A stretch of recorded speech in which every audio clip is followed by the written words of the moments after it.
BNP যদি মাঠে নামে আপনাদেরকে ট্যাবলেট খাওয়ার জন্য খুঁজে পাওয়া যাবে না। আমি কিছুক্ষণ আগে খাওয়ার সময় টেলিভিশন স্ক্রিনে দেখছিলাম একটি দল আজকে মিটিং করে বলছে একটি বৃহৎ দল গণতন্ত্র নিয়ে ষড়যন্ত্র করছে। আমি ধরে নিয়েছি ওনারা কাকে মেইন করেছেন, যে একটি দল যারা ধর্মের ব্যবসা করে বেহেশতের টিকিট দেয় যারা,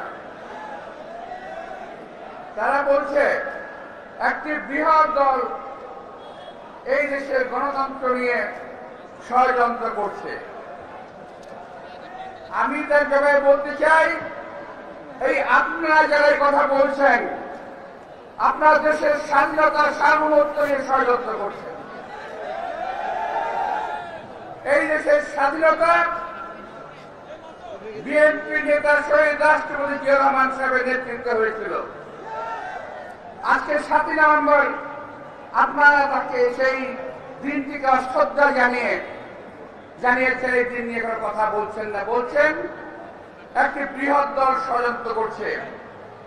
বিএনপির ষড়যন্ত্রের কোন ইতিহাস নাই, পিছনে দরজা দিয়ে ক্ষমতায় যাওয়ার কোন ইতিহাস নাই। বরং আপনারা বারবার চেষ্টা করেছেন 1947 সাল থেকে, সেই সময়ের স্বাধীনতা আন্দোলন আপনারা করেন নাই, জনগণের বিরুদ্ধে গিয়েছেন। 71 সালে জনগণের বিরুদ্ধে গিয়েছেন, এখনো জনগণের বিরুদ্ধে যাওয়ার চেষ্টা করছেন। বিএনপি কিছুদিন যাবৎ খুব শান্ত সভ্য ভদ্র হিসেবে আমরা বলেছিলাম এই সরকারকে আমরা সহযোগিতা করব, আমরা বরাবর সহযোগিতা করে যাচ্ছি। আপনারা যদি আমাদের এই নম্রতাকে এই ভদ্রতাকে যে দুর্বলতা ভেবে থাকেন, বোকার স্বর্গে বসবাস করছেন। বিএনপি যদি মাঠে নামে আপনাদেরকে ট্যাবলেট খাওয়ার জন্য খুঁজে পাওয়া যাবে না।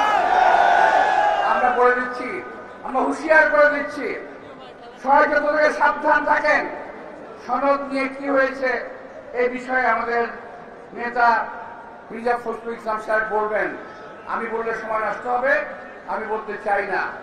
অনেকে লম্বা লম্বা কথা বলতে সনদ নিয়ে, আমরা বারবার এটাকে মানতে চেয়েছি, কিন্তু আপনারা একটা না একটা খুঁত ধরছেন এবং এটাকে নষ্ট করার চেষ্টা করছেন। এই সমস্ত অপকর্ম বাদ দেন। বিগত দিনের ইতিহাস থেকে দেখে নিন, আপনার ক্ষমা চান, এখনো সময় আছে। জাতিকে আর বিভ্রান্ত করার চেষ্টা করবেন না। আপনাদের সবাইকে আন্তরিক ধন্যবাদ এবং শুভেচ্ছা জানিয়ে বক্তব্য শেষ করছি। খোদা হাফেজ।